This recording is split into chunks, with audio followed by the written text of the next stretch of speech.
Welcome to the Remedify Coaching Program podcast. Great to be here. Today we're diving deep into something really foundational for your well-being. It's the difference between primary and secondary food. Ah, yes. An important distinction. Now, you're probably very familiar with the food you eat every day, what's actually on your plate.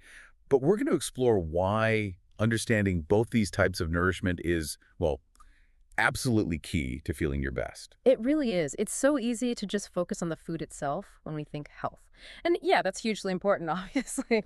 But there's like a bigger context for what truly nourishes us. Today, though, like you said, we're zoning in specifically on secondary food, the plate stuff. Exactly. And for this deep dive, our main source is a really helpful article from the Your Health is Your Wealth blog. It's called What is Secondary Food?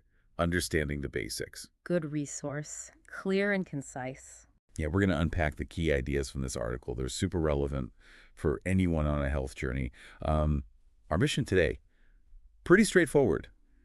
Give you a really clear grasp of what secondary food is, why it matters so much, and how you can make choices that genuinely support your health. Sounds like a plan. So where do we start? Defining it, I guess. The article's pretty clear right off the bat. Okay, yeah, let's break it down. According to the article, secondary food is, well, that's simply the food we actually consume. Right. Think about everything you eat. Your fruits, your vegetables, grains, proteins, fats, all of it. That's secondary food. The tangible stuff. Exactly.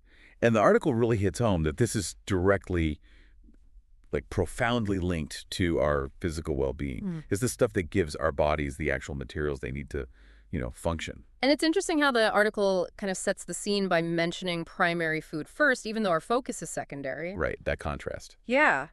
Just understanding that distinction gives a broader view, doesn't it? Remind us, what did the article say primary food was again?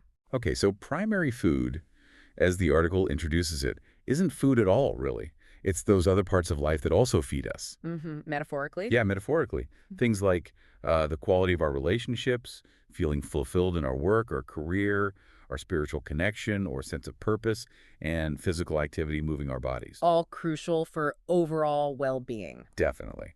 But like we said today, we're laser focused on the food we actually eat, the secondary stuff. And it's useful to keep both in mind, even while focusing on one. They both add up to total health. But yeah, for this deep dive, secondary food and its direct physical impact is the name of the game. Right. So we know what it is. Now, why does the article say it's so vital? What are its main jobs? Well, the first one is the most obvious, perhaps. Meeting nutritional needs. The absolute foundation. Exactly. The article explains this is how we get our macronutrients, carbs, proteins, fats, and also those essential micronutrients, the vitamins and minerals. It's the delivery system for all those building blocks. Precisely. And it's not just, getting nutrients. Each one, macro and micro, has specific jobs. The article highlights how they support all kinds of bodily functions. It's like a complex machine, and each nutrient is a vital part keeping it running smoothly. That's a really good analogy. And connected to that keeping it running idea is the next point. Energy. Fueling our energy levels. Our body's fuel source. Gotta have it. The article talks about how food lets us move, think, just live our day. And it specifically points to carbohydrates as the primary source because they convert easily to glucose, cell fuel. Like putting gas in the car. Exactly like that. But it also mentions, importantly, that proteins and fats contribute to energy, too. And maybe not as immediately as carbs, but more like a slow burn, sustained energy. Right. So it's not just a quick boost, but also that longer-lasting power throughout the day. Good point. And the third big role the article discusses, supporting growth and development. Ah, yes, the building blocks aspect again. Yeah.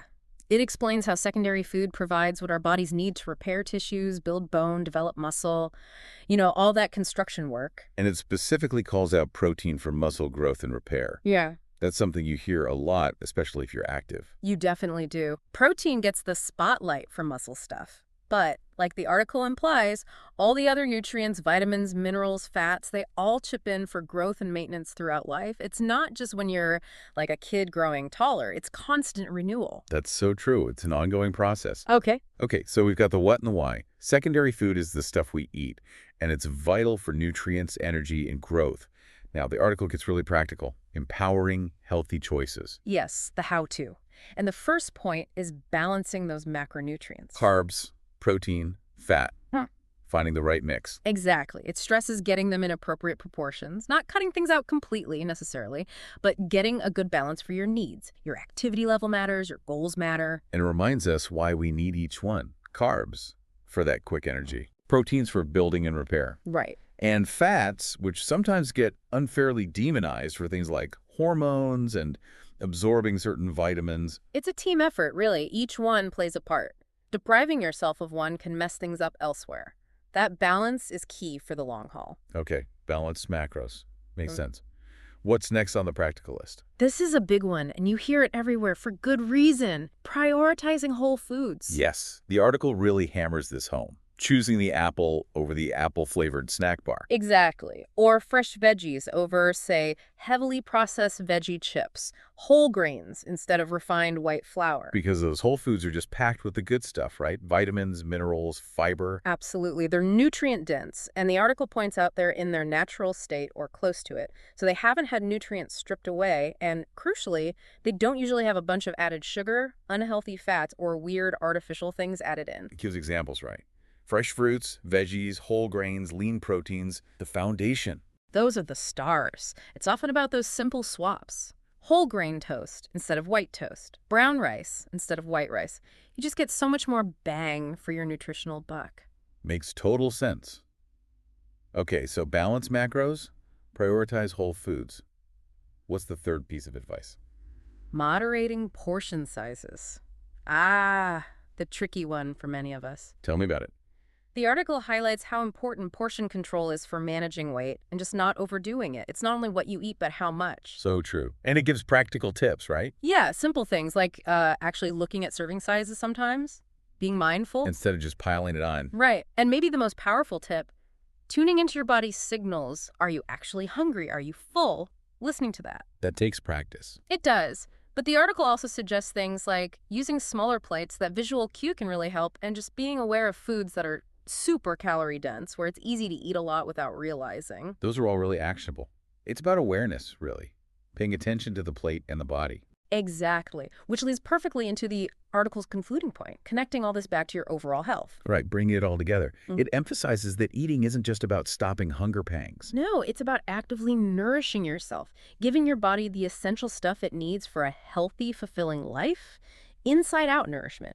And hey, speaking of nourishing yourself with information, if listeners want more resources, the Remedify coaching program site is a great place. That's https://website.beacons.aakk2020. Always remember, your health is your responsibility. Great reminder. It really is about taking ownership. That's the core idea. Understanding these basics, like the article says, empowers you to take control, making informed choices. It shifts eating from just sustenance to actual self-care and optimization. So wrapping up this deep dive, secondary food, the food on your plate, it's absolutely fundamental. It provides the building blocks, the energy, everything you need day to day. Making conscious choices about what you eat, that's a real investment in yourself, now and for the future. It really is. So we really encourage everyone listening, take a moment, think about the secondary foods you typically eat. Are they mostly whole, balanced? Good question. And maybe more importantly, what's one small, manageable change you could make? Starting tomorrow, maybe. Just to nudge things in an even more nourishing direction. Yeah, don't feel like you have to overhaul everything overnight. Small steps add up. Maybe it's adding one more vegetable today or swapping white bread for whole grain. Exactly. Those little shifts compound. It really raises that positive question for you to mull over on your health journey.